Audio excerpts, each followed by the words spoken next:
Yamunatira Vanachari Yamunatira Vanachari Jaya Radha Madhava Kunja Bihari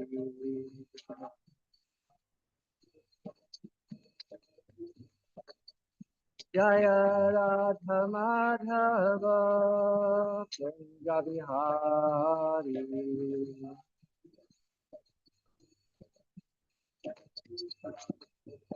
Jaya Radha Giridhare Radha Giridhare Shirade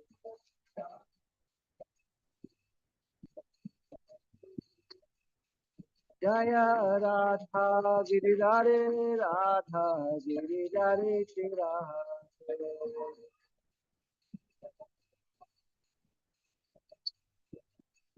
Jaya Radha Giridhare Radha Giridhare Shirade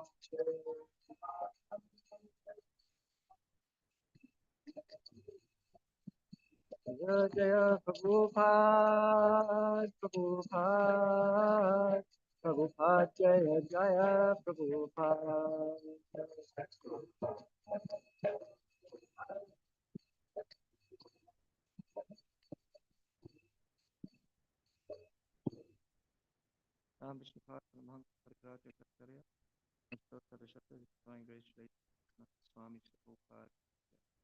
Rankaraj Srimad Bhagavatam Jai Jai Sikna Sai Gaur Premanand All glories to the Son of God All glories to the Son of God Hare Krishna All glories to the Son of God All glories to Lotus feet Shri Guru and Shri Gaurang All glories to Shri Jai Krishna Putale Srimati Shivaram Swami Nitinamne Namo Vishnu Padaya Krishna Prashtaya Bhutale Srimati Bhakti Vedanta Swami Nitinamne Namaste Saraswate Devi Gauravani Pracharini Nirvishesha Shanyavad Paschacha Desharini.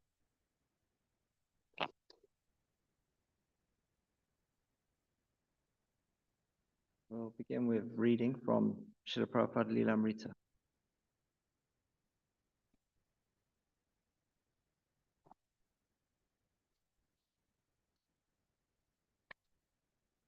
And the bookmark is out. There was a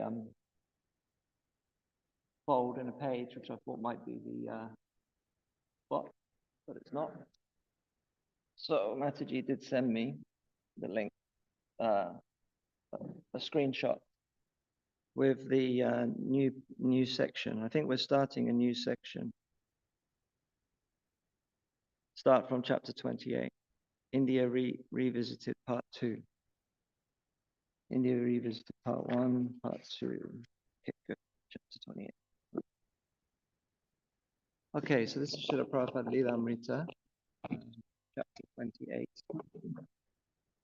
titled India Revisited Part 2.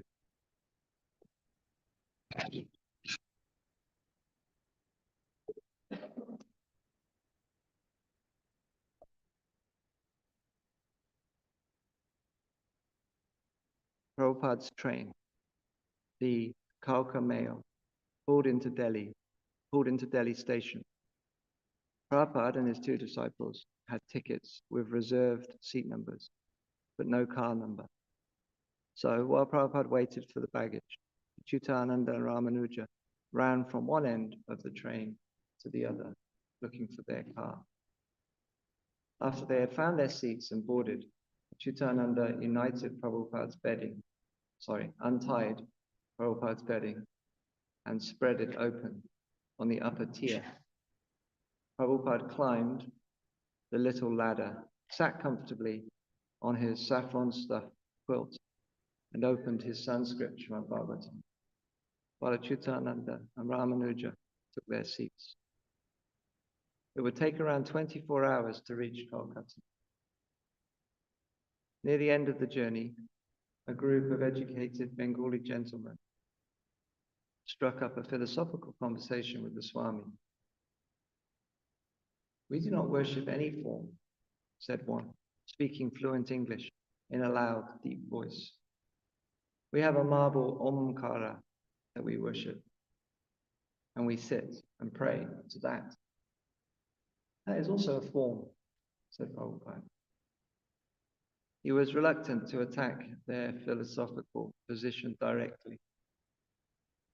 "We practice karma yoga," the gentleman went on, not heeding Prabhupada's previous point. "Because in karma yoga, you can stay within your position. But karma yoga is not full surrender of the soul," said Prabhupada. "One must come to the stage of bhakti." "Oh no," the man protested. "Emotionalism is very harmful. Karma yoga," Srila Prabhupada exploded, "karma yoga is for the fools. Silence." Another man, not with the Bengalis, but seated beside them, spoke up. "Obviously, Swamiji is a learned scholar," he said. "You shouldn't argue like that." The Bengali that Prabhupada had shouted at got up and moved to another seat. Later he came back. "Are you insulted?" Prabhupada asked him. No, he replied. "I have never heard anyone say that about the teachings of the Gita." The Bengalis then talked with Achyutananda, lighting their cigarettes and smoking freely before him, although they had not dared to do so before Prabhupada. It wasn't proper to smoke in front of a sadhu. Bengalis, Achyutananda told them, citing one of Prabhupada's examples, were very sorry that East Pakistan had been cut off from the rest of Bengal. But Krishna consciousness could elevate people to international, universal consciousness. Then there wouldn't be any such division. The Bengalis appreciated Achyutananda's remark, though they continued to blow smoke in his face as the train rattled over the last miles to Calcutta. Jai Srila Prabhupada ki.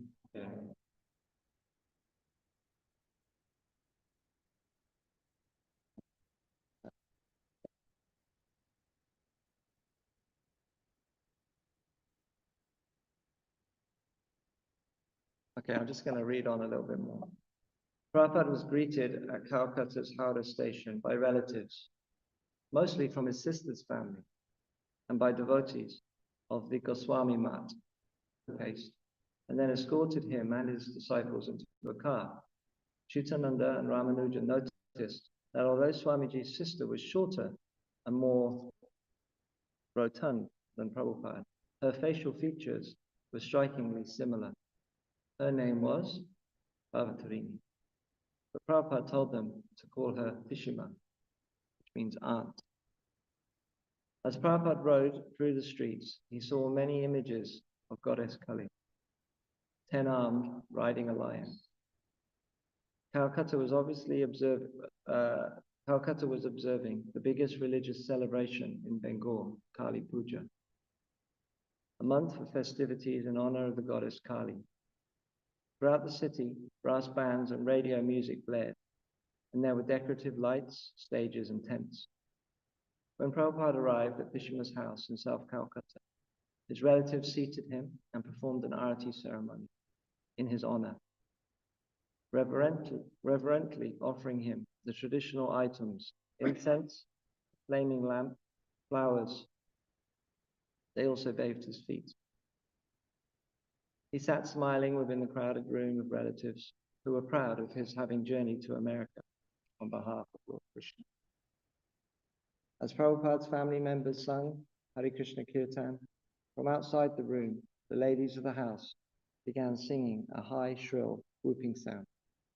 Achyutananda and Ramanuja were startled. Bhishma had prepared a large feast, much of it cooked in mustard seed oil, for the homecoming celebration. And Prabhupada satisfied her by honoring the prasada, even though he wasn't feeling well and was tired from the train ride. Soon after the festivities, Prabhupada and his disciples retired. Again his health wavered, this time because of his sister's heavy cooking, and he felt a strain on his heart. He sent for an Ayurvedic doctor who taught Achyutananda how to do a very gentle massage to help circulation and restricted Prabhupada from sweets. Jai Shri Prabhupada ki jai.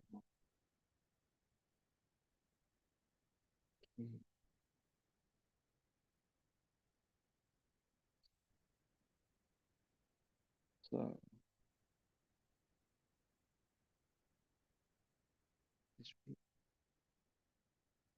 Om Namo Bhagavate Vasudevaya.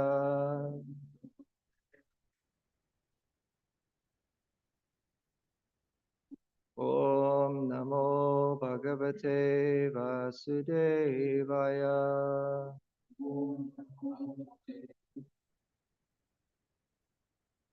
Om Namo Bhagavate Vasudevaya.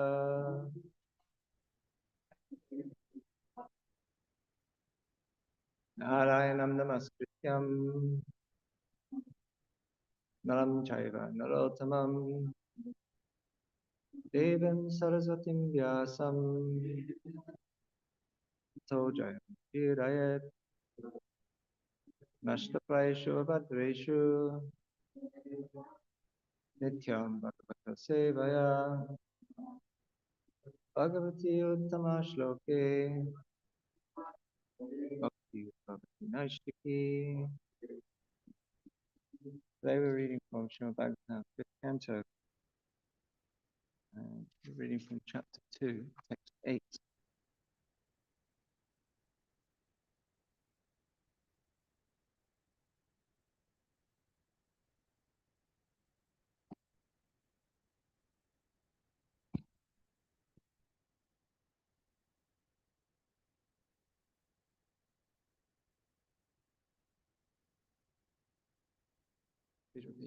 Panav Imao Bhagavata Bhagavatas Shata Patra Patro Shantav Apunka Sachirav Pati Tigma Danto Kasmai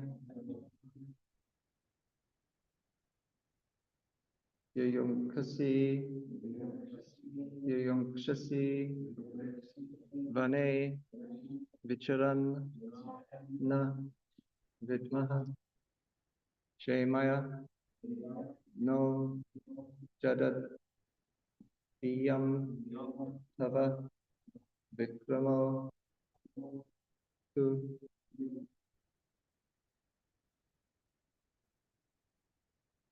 Anavimo Bhagavata Shata Patraputro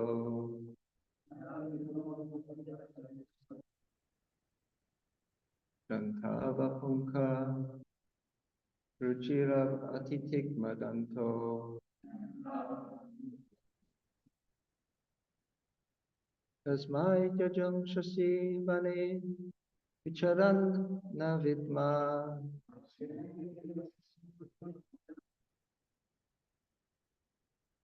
Demaya no Jadudiyam Tava Vikramo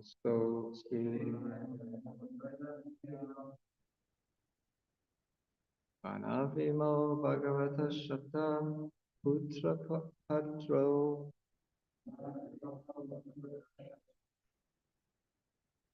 Dantava Punka Ruchirav Atitik Madanto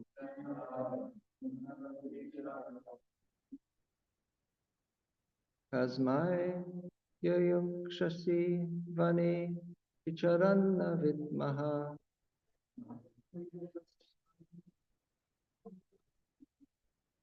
Ramayana Jadodiyam Tava Vikramasto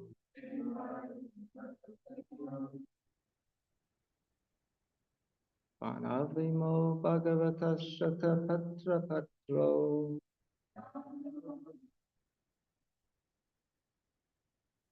Shantava Punka Ruchirav Atitik Madanto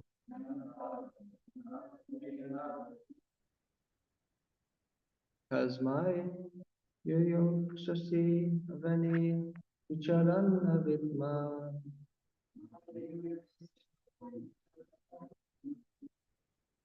Jemaya Najada Tiyam Tava Vikram Stu.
No, 2 arrows.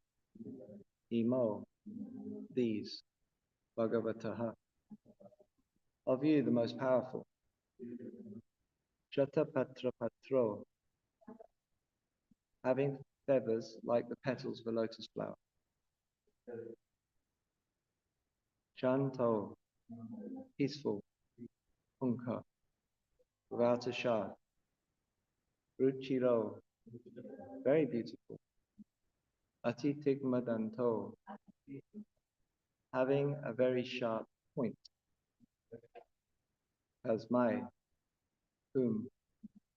Yuyunkshasi, you want to pierce. Bane, in the forest. Charan, loitering. Navidmaha, we cannot understand. Jemaya, for welfare. Naha, of us. Jada Diyam, who are dull-headed. Tava, your. Vikramaha, prowess. Astu, maybe. Translation. Then Agnitra observed the glancing eyes of Puravachiti and said, my dear friend, you have 2 very powerful arrows, namely your glancing eyes. Those arrows have feathers, like the petals of a lotus flower. Although they have no shafts, they are very beautiful, and they have very sharp, piercing points. They appear very peaceful, and thus it seems that they will not be shot and thus it seems that they will not be shot at anyone. You must be loitering in this forest to shoot those arrows at someone, but I cannot understand whom. My intelligence is dull, and I cannot combat you. Indeed, no one can equal you in prowess, and therefore I pray that your prowess will be for my good fortune. Purport. Agnidra thus began appreciating Puravachiti's powerful glance upon him. He compared her glancing eyes to two very sharp arrows. Although her eyes were as beautiful as lotuses, they were simultaneously like shaftless arrows, and Agnidra was therefore afraid of them. He hoped that her glances upon him would be favorable, because he was already captivated. And the more captivated he became, the more impossible it would be for him to remain without her. Agnidra therefore prayed to Puravachiti that her glances at him would be auspicious, not futile. In other words, he prayed that she would become his wife. Jai Shri Prabhupada ki jai. Om Agyantimanandasya Jnananjana Shalakaya Chakshurunmilitam Yena Tasmai Shri Gurave Namaha. Panchakapatarubhyascha Kripa Sindhuvayevacha Patitanam Pavanebhyo Vaishnavebhyo Namo Namah. Jai Shri Krishna Chaitanya Prabhu Nityananda Shri Advaita Gadadhara Shivasari Gaura Bhaktavinda. Hare Krishna, Krishna Krishna, Hare Hare, Hare Rama, Rama Rama, Hare Hare.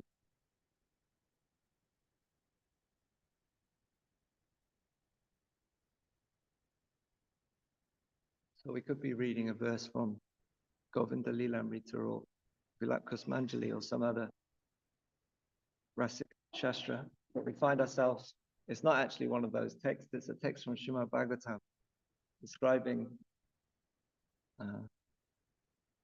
Maharaj Agnidra is expressing his attraction to this Apsara Puravachiti.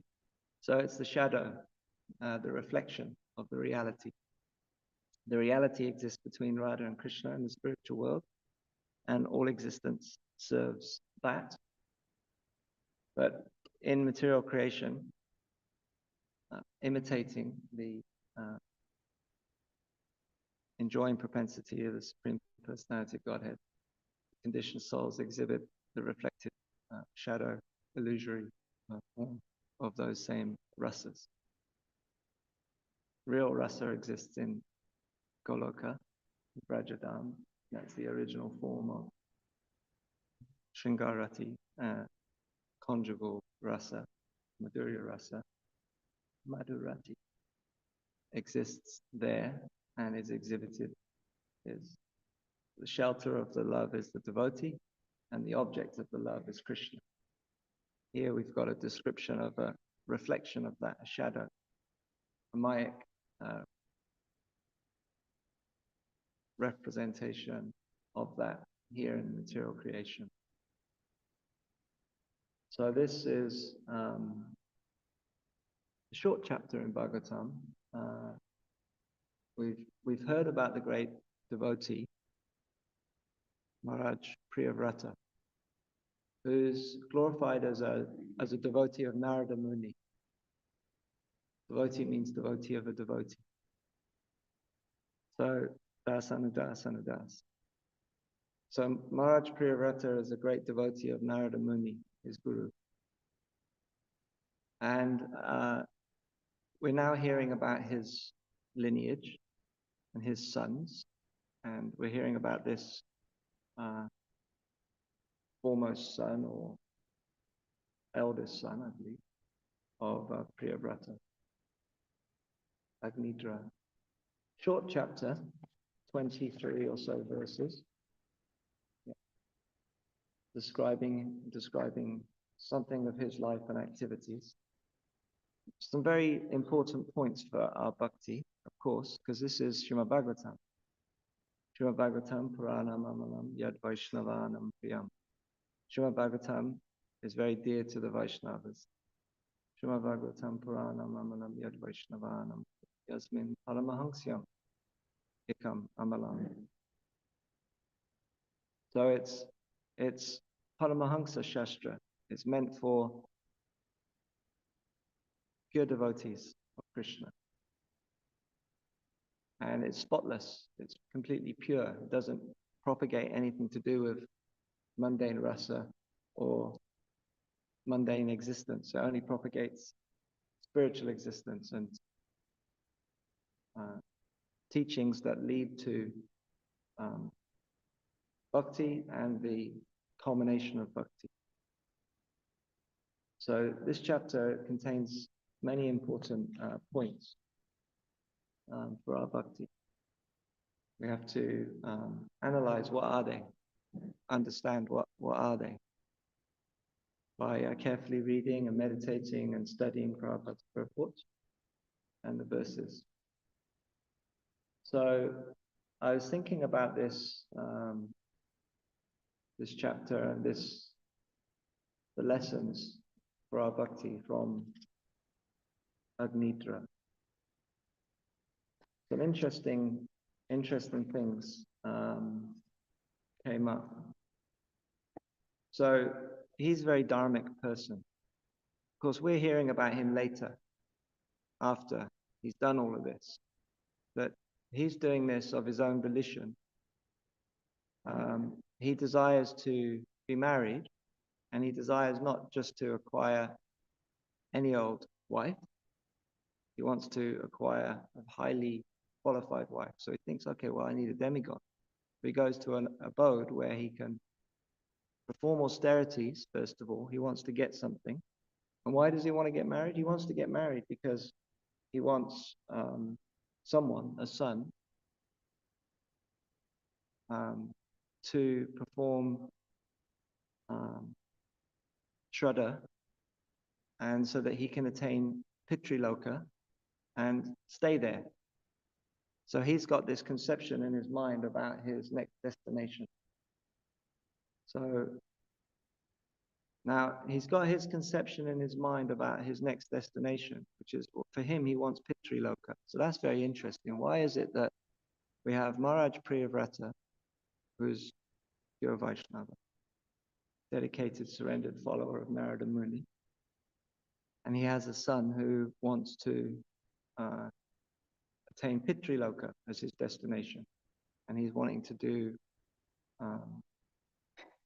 karma, some penance, in order to attain a wife, so that he can have a child, so that he can attain that and stay there. So Prabhupada makes a comment that one Bhagavatam commentator called Giridhara, who I don't know very much about, but that was a point that came to mind. It'd be good to learn a bit more about that great personality. But he says it was due to the time of conception of Agnidra, that Priyavrata must have had some form of enjoying material impetus in his conception at the time of Garbhodan Samskar. And that was a result to, that was a reason.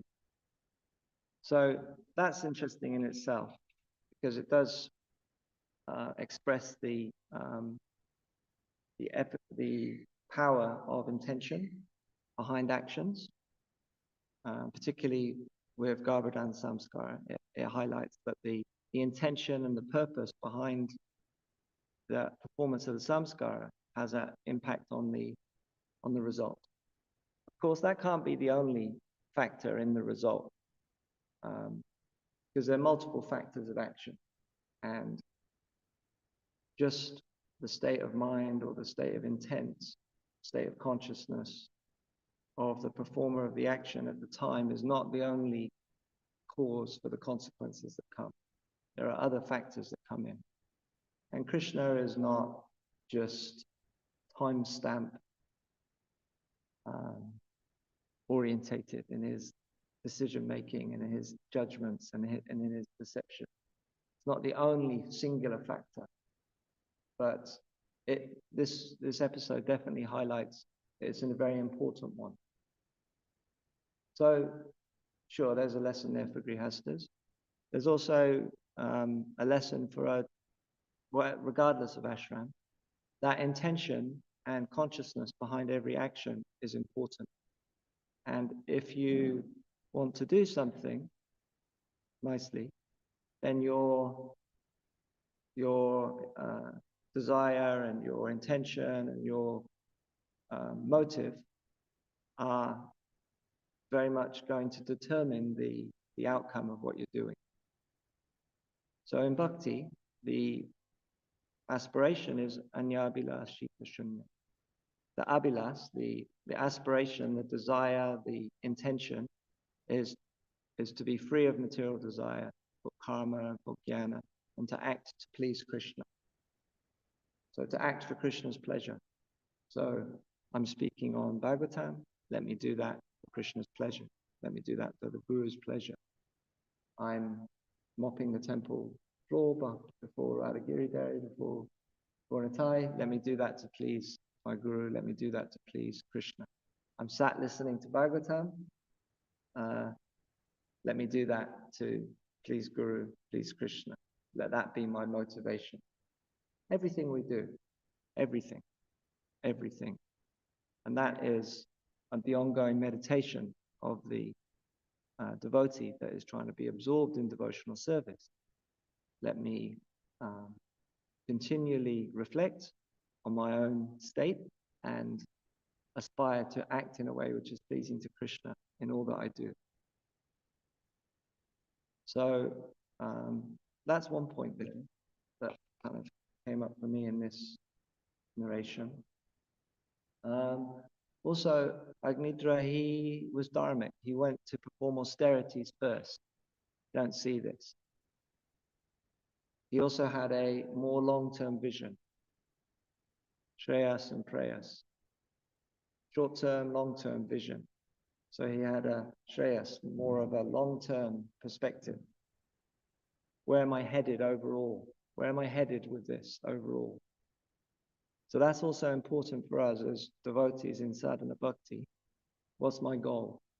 We should know what our goal is in sadhana. And the goal in sadhana is bhava.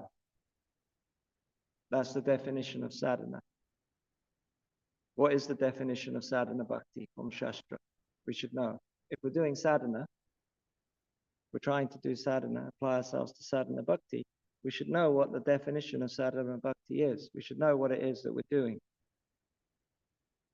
All devotees know what they're doing in sadhana. But it's an ongoing process. It's a cumulative, gradual process, bhakti. So that means that we should always be accumulatively, gradually improving our understanding and our motivation and our intention to progress in bhakti. So Rupa Goswami defines sadhana bhakti, kriti sadhya bhavet sadhya bhavasa sadhana vida, nitya sirasya bhavasya prakatyam kriti sadhyata. Kriti sadhya bhavet sadhya bhavasa sadhana vida. That activity that leads to bhava is sadhana. And prakatyam kriti sadhyata. By that practice of sadhana bhakti, then nitya sirasya bhavasya, the eternal mood of serving Krishna, nitya sirasya bhavasya, will come to be. Prakatyam hridi sadhyata, that will awaken within one's heart, will unfold within one's heart through the process of sadhana. So we do sadhana bhakti to develop a relationship with Krishna in a particular mood. Nitya sirasya bhavasya. And the moods of service to Krishna are eternal, they're eternally existing. And by the process of sadhana, we, through the hearing process, come in contact with Krishna in the form of his holy name, in the form of narrations of his transcendental pastimes and glories and the truths of Krishna, and we become attracted to Krishna. And our attraction to Krishna develops gradually and forms as attachment to Krishna in a particular bhava, mood of loving mellow. So that is why we do sadhana, to attain bhava. If we're doing sadhana for some other reason, then we're not doing sadhana according to Rupa Goswami's definition of what sadhana is. So, good for us to reflect on our intention and our purpose. And to be clear about our goal in bhakti. So, Agnidra, he had this goal behind his purpose, and he was doing austerities to achieve it. So he went to a suitable place where he was going to find a suitable person, and then he began to perform austerities, and then someone came along by the arrangement of Lord Brahma. So he was reciprocated with. According to what you desire, Krishna reciprocates. That's what he wanted. It was facilitated. So then Brahma sent the Apsara, Lord Brahma, and Purvachiti, the Apsara. And then when he saw her, this is what we're hearing. His glorification. So one of the offenses to the holy name is to think that the glories of the holy, to not have faith in the glories of the holy name. So in Shastra, you get extensive glories of the holy name, which are hyperbole, exaggerative. But regarding the name, Krishna, they're not. They're real. It's all true. It's all absolutely factual regarding the tattva of the name. Any description of Krishna's name given in the Shastra, regardless of how extremely, of the extent of how much glorification it gives to Krishna's name, it's all true. It's not exaggeration. But that's not always the case with all objects in Shastra. So here we're getting this poetic glorification of the Apsara. And sure, Apsaras are from a higher realm, and they're way more beautiful and attractive, and their qualities and way more bewildering than humans, than anyone from the earthly realm. But he is being excessive to achieve his purpose. It also mentions in purports here that because he's a great administrator, and a great leader, he knows how to kind of work with people, and he knows how to kind of read the situation and get what he wants. So he's doing that also. He's being a little bit, you could say, manipulative, because he's glorifying to get something for himself. But when he does finally engage with her, what does he say? He says, "Come with me and do austerity." He's not just trying to enjoy his senses straight away with her. He's, "Come with me and let's do austerity." But then they do more austerity together. And then they go and experience heavenly pleasure together.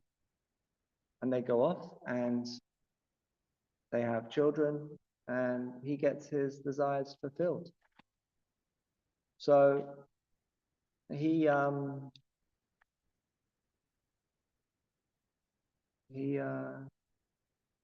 achieves his goal in a dharmic way.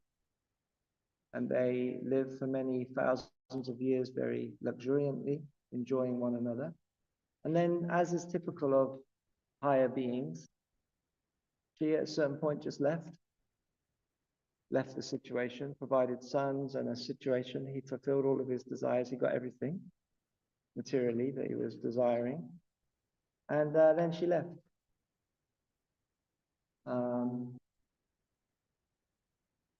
So because she left, she went to a higher abode, he was still attached because he had material desires and he was acting out of material desire. Material desires never satisfy. So this is like main lesson as I was thinking on it. So because he was still attached to her, she went to a higher abode. He was still attached to her. That was his means of getting to the higher abode. So he got there through his attachment to her. So it was all fulfilled, like everything in one sense, he got what he wanted. But what he wanted was material. So it wasn't perfect. It's not our aim. So it's a lesson. It's showing us this is what you get. According to what you desire, according to how you do worship, that's what you get.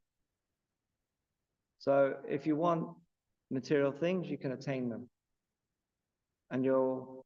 But you'll still be in the material world, you'll still be dissatisfied, and you'll still be full of material desires. So it's like, if we can hear it and learn from by hearing it, then we can see, oh yeah, that's where that's going. I shouldn't follow that same path, because if I just focus on fulfilling material desires, I'm just going to get a dissatisfying material result ultimately. And here we've got an example of very, very ideal behavior from Agnidra in terms of how to fulfill his material desires. So it's a very, very high class example of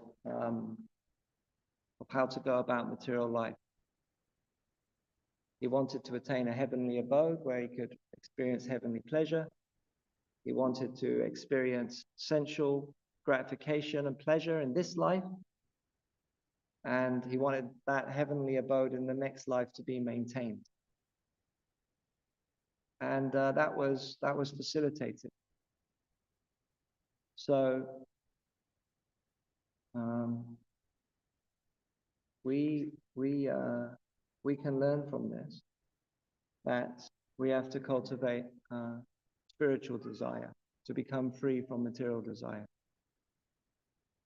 So in Bhakti Rasamrita Sindhu, Rupa Goswami explains that someone who is too attached for sense gratification, they can't do bhakti. They're not qualified for bhakti. They become qualified for karma. Someone who's too detached from sense gratification, to renounce, they're also not qualified for bhakti. They become qualified for jnana. But someone who's not too attached or too detached, they're qualified for bhakti. So this is the eighth verse of the second chapter of the first part of Bhakti Rasamrita Sindhu. It's very important because the second chapter of Bhakti Rasamrita Sindhu is explaining sadhana bhakti. Before describing sadhana bhakti, which has two parts, which has two types, two categories of sadhana, Raganuga and Vaidhi. Before describing sadhana bhakti, Rupa Goswami describes the eligibility for sadhana bhakti. So he explains eligibility as based on faith, three types of faith: Kanishta, Madhyama, and Uttama.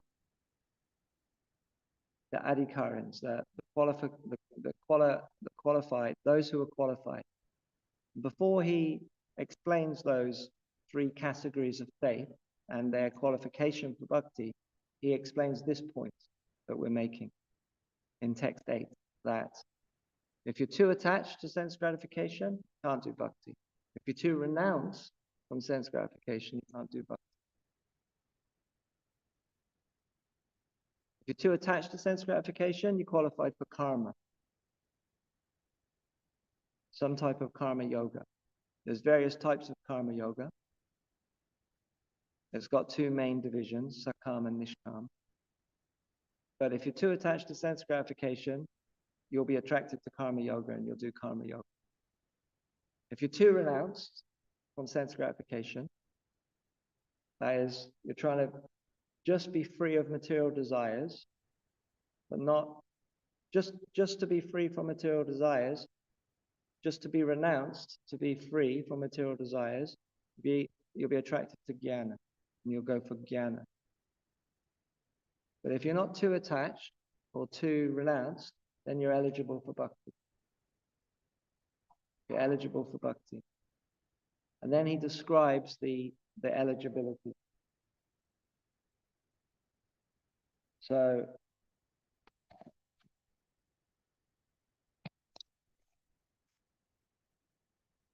this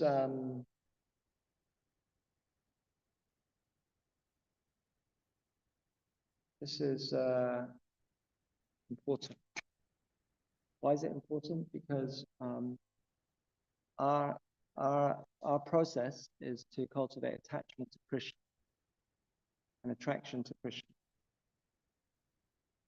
It's not to acquire material opulence or material to fulfill material desires. Why? Because material desires don't satisfy the soul. Material desires just leads to distress. So it will just continue our suffering in the material world. So therefore, dedicating your life to fulfilling material desires, that means things that are separate from Krishna, will just lead to your distress. So therefore, it's not recommended. And if you just try and be free from material desire and desire for material happiness, and you just cultivate renunciation of material desire, material activities, then you still won't have anything positive. You'll just have freedom from suffering, and that will lead to. Well, I can say it will lead to Brahman, but it will only lead to Brahman if you get the association of people who are realized in Brahman.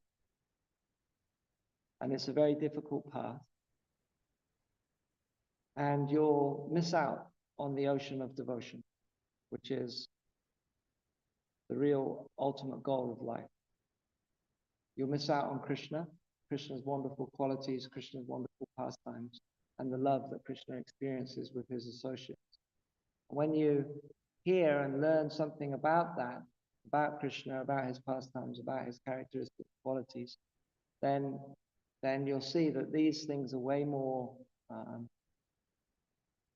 worthy of aspiring for than just freedom from suffering, freedom from material desires. So the way that we can develop a attraction to Krishna and Krishna's name, form, qualities, and pastime is through associating with devotees who have attraction to them. And by associating with devotees who have attraction for Krishna, we'll also become attracted to Krishna. And from then, we learn how everything is connected to Krishna and how Krishna is all existence. There's actually nothing separate from Krishna, because all that is Krishna and his energy. And this purification of the intelligence through hearing connects us with Krishna. And then, instead of just renouncing material activities, we engage in yukta vairagya, where we connect everything to Krishna. Instead of desiring to be free from suffering for our own sake, which is a selfish desire, we desire to serve Krishna, desire to associate with Krishna's devotees, desire to see Krishna, desire to be with Krishna. And this positive cultivation of desire for Krishna overpowers the attraction to the material world and material activities. But the cultivation of that attraction is gradual. It gradually develops through the hearing and chanting and serving process. And by that gradual process, our desires, they become transferred from the material to the spiritual. And that is a very natural process because the soul is by constitution the eternal servant of Krishna. So it's very natural for the soul. It's very natural for the self. It's the constitutional nature of the self to be attracted to Krishna and to see everything in connection to Krishna and to engage everything in Krishna's service. So this is our path of bhakti. And the qualification is faith. The highest faith, which is produced from hearing from devotees, the faith is in Shastra, Shastriya Shraddha. The faith is in Shastra. And by hearing from devotees, one becomes knowledgeable, Shastra Nipun. One understands the import of Shastra. And then one is Shastra Yukta, able to make connections between the points of Shastra logically and can defeat others in argument. Shastra Nipun and Shastra Yukta. These are the two symptoms of Uttam Adhikar. The two symptoms of Uttam Adhikar, the highest qualification for doing bhakti. The next level, and that produces very strong faith. When one has been taught the Shastra by the Guru, and one has clear understanding of the Siddhanta, and is able to argue based on the Siddhanta and form logical conclusions that are able to convince others also, then one has very strong faith. Strong faith is the highest eligibility for forming bhakti. And then the next level of faith is Madhyamadikari faith. The Madhyamadikari's faith is that they've heard the Shastra, they know the Siddhanta, but they're not able to reference everything that they understand. And they can be defeated by others in argument because they're not always able to reference the Shastra. They're not able to connect everything to Shastra.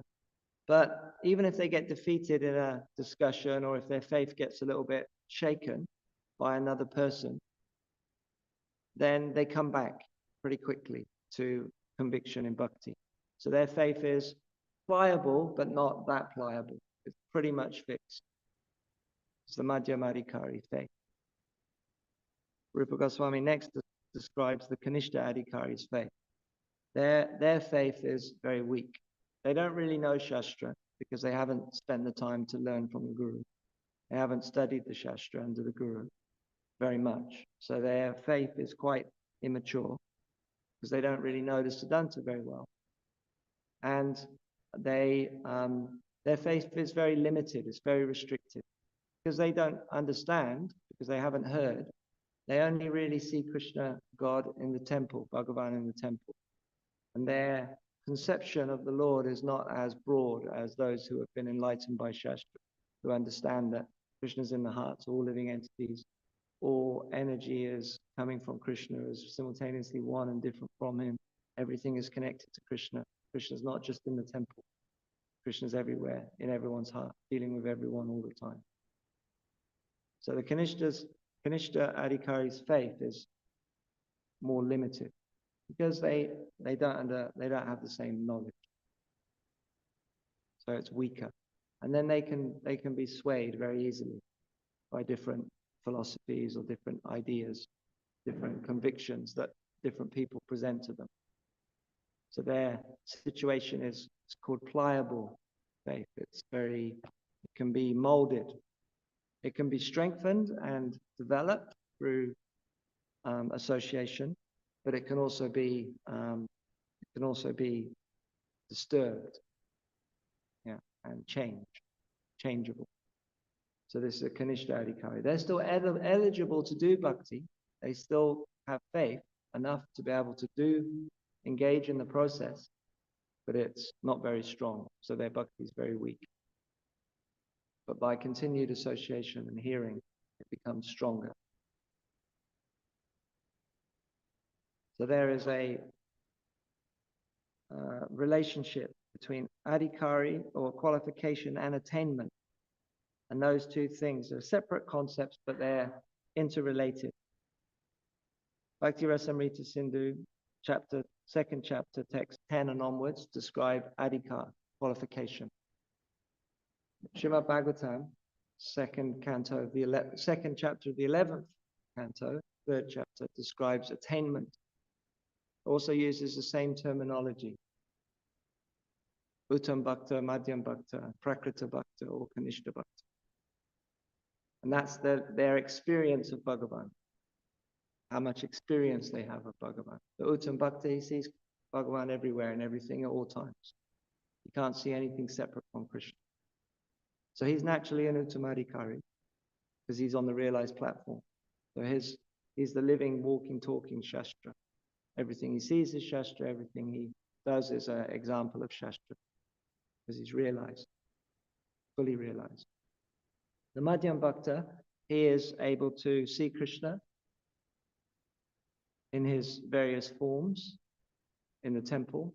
He sees Krishna in the heart of all living entities. He sees that the individual living entities' consciousness is continually interacting with Supersoul and that everything is going on by Krishna's arrangement. He knows how to be friendly with the devotees, how to avoid those that are inimical, how to be kind and compassionate and help those who are innocent. And he knows how to love Krishna and offer devotion to Krishna because he has that experience of Krishna. Madhyam Bhakta. And the Prakrita Bhakta, his experience of Krishna is Prakrita. Prakrita means external, material. So he only sees the deity. He accepts, based on his faith, that the deity is Krishna. Because he accepts it based on faith, he sees like that. But that's where Krishna is. Krishna's in the temple. I don't really deal with anyone else very nicely because I don't see Krishna in anyone else's heart. I don't know how to deal with others because I don't see Krishna dealing with others continually. I only see Krishna when I come and see the deity. Doesn't see that everything is Krishna's energy, everything is a reflection of Krishna's own personal attributes. Doesn't see any of that. So he's Prakrita Bhakta, he's just external devotee. Only sees deity in the temple. So that's a level of attainment because when he comes to the temple, he sees there's Krishna and he offers devotion and love. But it's entry level, external level of experience of Bhagavan, attainment of Bhagavan. So the Kanishta Bhakta, through hearing, can become, can advance. And by that hearing process, becomes more advanced. So the Uttam Bhakta is an Uttamadhikari. The Madhyam Bhakta, who has that, is also generally an Uttamadhikari because he can see, according to the Shastra, can also be a Madhyamadhikari. And the Kanishta Bhakta and Prakrita Bhakta can be a Madhyamadhikari, Kanishta Adhikari. So there's an interrelation. Generally, Srila Prabhupada uses the term synonymously. Whenever you see Uttamadhikari, generally it refers to Uttam Bhakta. Not always, but generally. But when we look at the descriptions of those characteristics, then we see how some relate to attainment and some relate to qualification. And in our Shastra, Bhakti Rasamrita Sindhu, that's where the topic of attainment is described in Bhagavatam 11th canto. Because everything is where attainment is described, and Bhakti Rasamrita Sindhu is where qualification is described. Everything is based on Bhagavatam. Everything is based on Bhagavatam. So different devotees, Krishna's reciprocating, yeyatamam prapadyante. According to their surrender, Krishna's reciprocating. Same Krishna. This is Radhagiri Dari, same Krishna as Goloka Krishna, same Krishna as same. He's same, he's Krishna. Just another manifestation of Krishna before us. And Krishna manifests in unlimited forms in unlimited ways, forming unlimited pastimes to increase his pleasure. So we're very fortunate because we have the opportunity to cultivate a relationship with Krishna through Shri Shri Radhagiri Dari. The example in Shastra of Yeyatam Prapadyante is a king and his subjects. So, and his sons, the sons of the king. So according to how the sons reciprocate and adore the king, then he reciprocates with them accordingly. Those who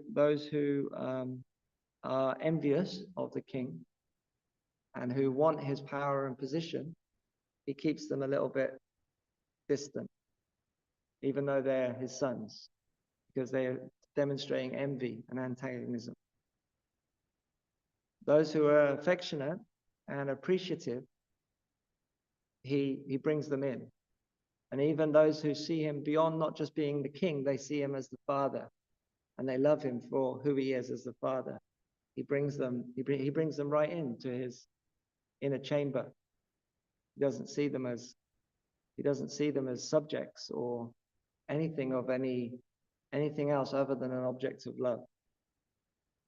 So in the same way, all of the manifestations of Krishna are equal, Advaitam, Achyutam, Anadam, and Antarupa. So Shri Shri Radha Giridhari, another manifestation of Swayam Bhagavan Krishna. Similarly, they reciprocate with their devotees according to the devotees' surrender. And the more we dedicate our hearts and surrender to the loving service of Radha Giridhari, the more they reciprocate with us. And the more we can enter into a loving relationship with Krishna through the process of surrender, which is afforded to us through Radha Giridhari's devotees, through Srila Prabhupada. So thank you very much for your kind attention on this quiet Sunday morning. And I hope some words have been of some help in your discussion. Srila Prabhupada ki jai. Does anyone have any comments or questions? Navadvip Leela Prabhu.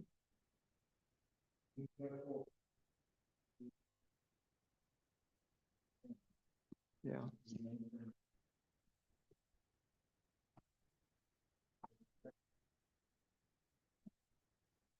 Yeah.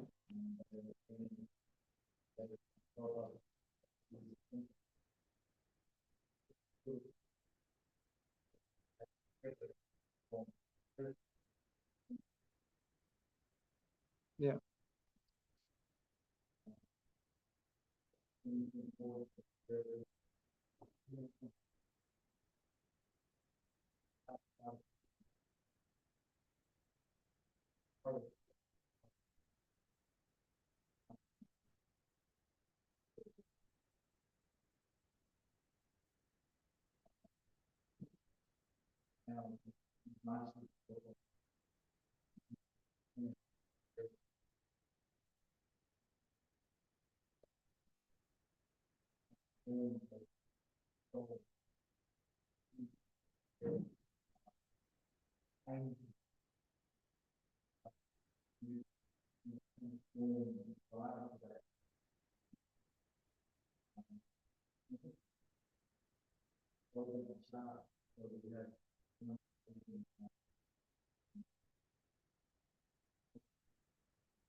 Thank you, Navadvip Leela.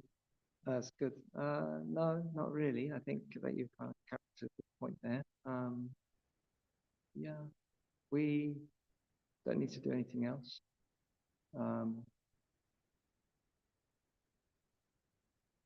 By connecting everything in Krishna service, dedicating everything to Krishna. Three forms of bhakti: Swarup Bhakti, Sangha Bhakti, Aropa Bhakti. Swarup Bhakti is nine limbs of bhakti: hearing, chanting, serving deities, temple seva, etc. 9 limbs of bhakti. Swarupanga Bhakti.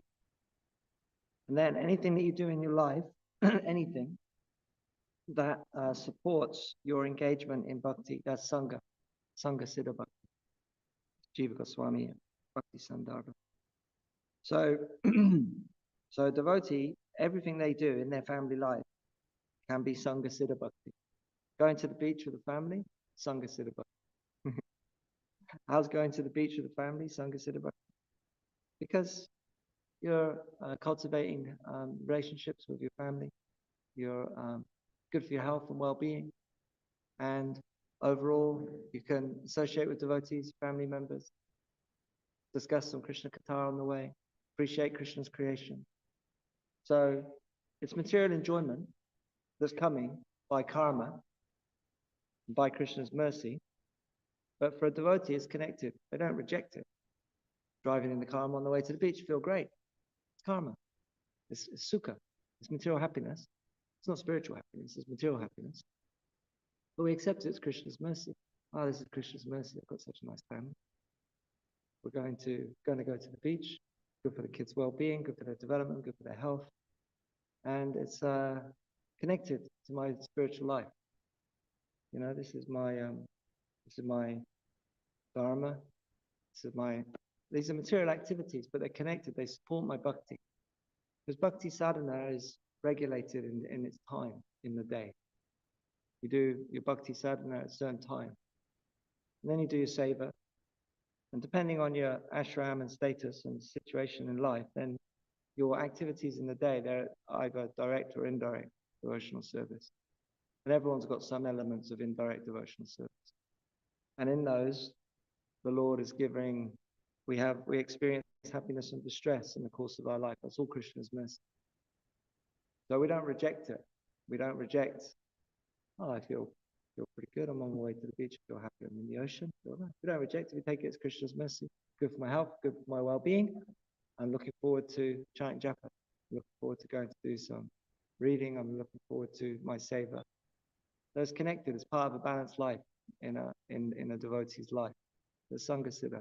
My work supports my family, supports my household where I have my deities, pays for the building, pays for everyone's needs. It's Sangha Siddha Bhakti. It's not karma. I'm not doing it to achieve something for myself.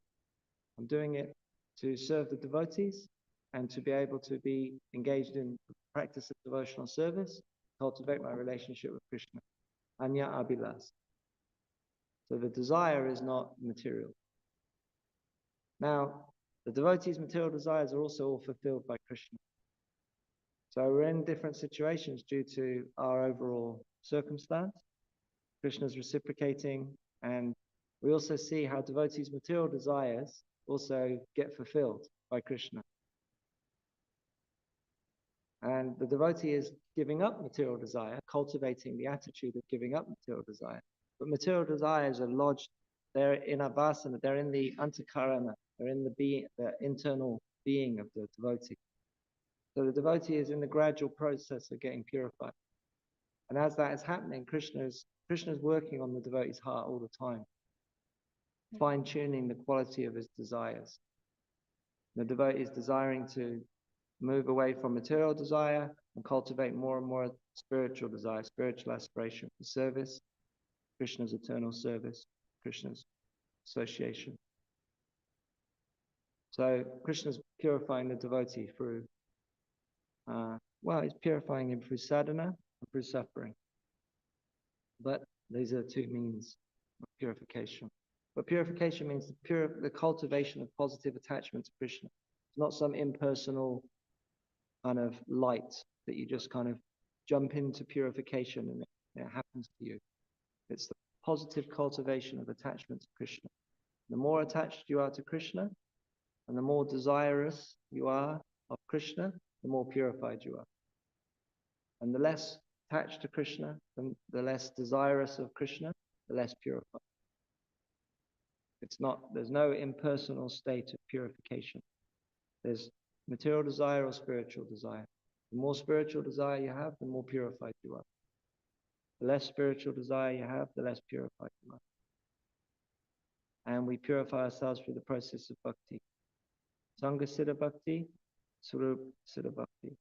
A rope is imposition, is where you impose bhakti on something that it's not. So you say that something is being done as bhakti, but it's not actually being done as bhakti. Or you say it's connected to the process of bhakti, but it's actually not. That's where it's better to just be honest. Because no, this is not actually bhakti. This is actually me acting on material desires. I need to like get over this. And I know this is going to lead to suffering. And if I carry on, I'm going to suffer more. So what does Krishna say? Jata Shraddha. He says that my devotee, he should continue on in the process of bhakti. And that by hearing and chanting, his material desires will become purified. And gradually, the attraction to Krishna will overpower the material desires. So he should continue joyfully engaging in the process of bhakti. And as we kind of move along in bhakti, we're trying to make everything within the realm of sadhana, Swarupanga Bhakti, Sangasiddha Bhakti. And that's our renunciation. The renunciation is to engage everything in connection to Krishna, not to see anything disconnected from Krishna.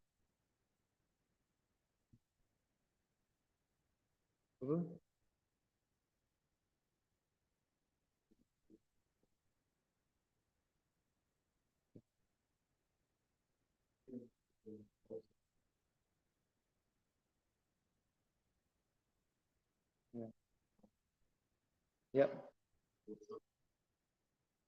Yeah.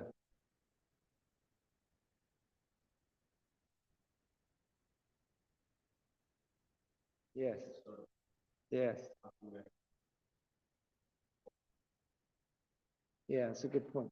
Yeah, it's a very good point. So before Bhava is Asakti, before Asakti is Ruchi, before Ruchi is Nishta, like that. So we have to understand where we are in the process of devotional service and what our next steps are towards that goal. So in the beginning, the goal to attain Krishna and Vrindavan is general. We have a general, we don't know specific, we don't know anything about our eternal Nityasiddha Bhavasya. That hasn't necessarily, we don't necessarily, depends on the devotees, it's individual, but generally we could say that in the beginning in Vaidhi Bhakti, then there's a general aspiration for Krishna and Vrindavan.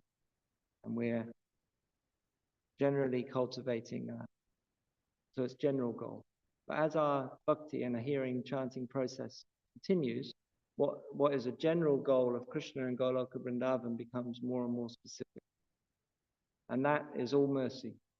The milestones in a devotee's spiritual life where the specificity or the more specific aspiration of the devotee come about, that is Krishna's mercy. It's by Krishna's mercy that those things happen in our life as we move on in bhakti.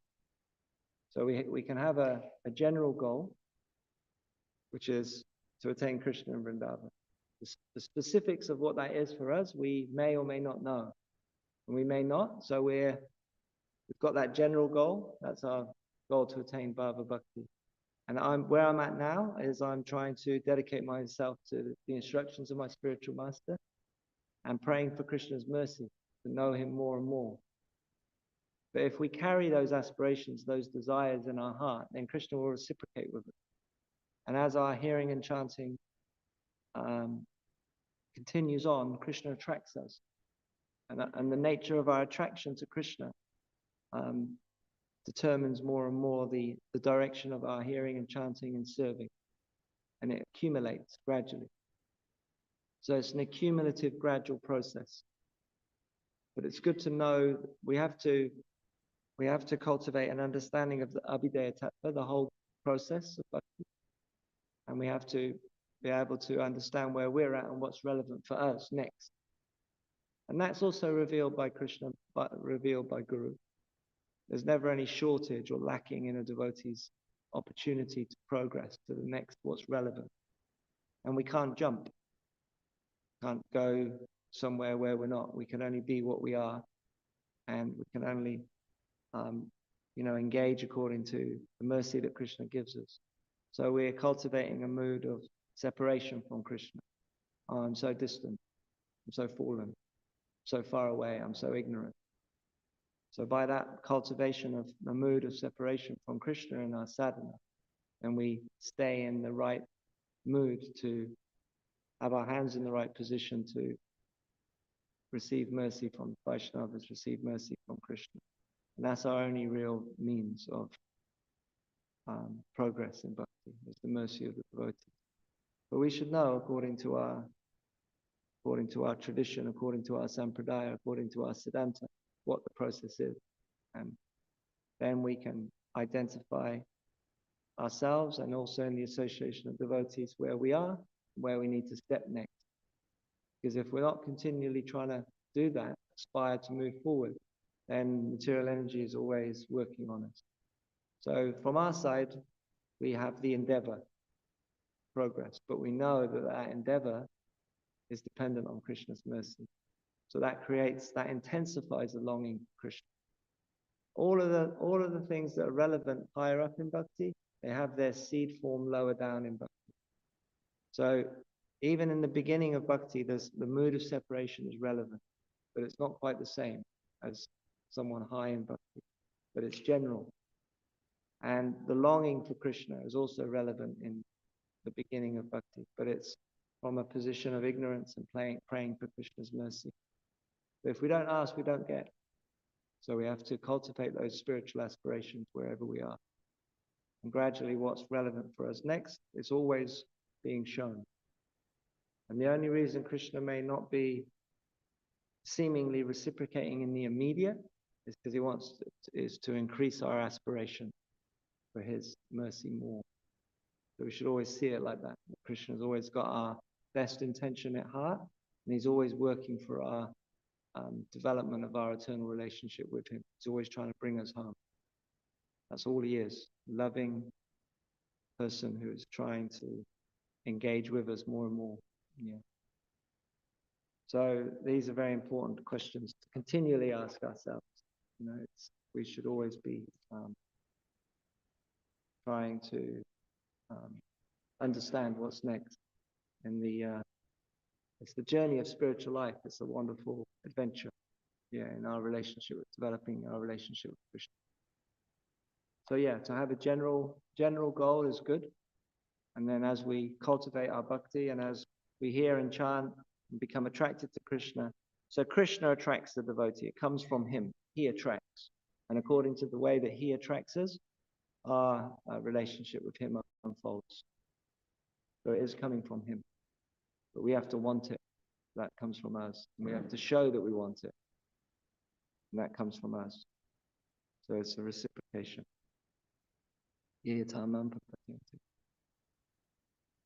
Okay. So we'll stop there. Srila Prabhupada ki jai.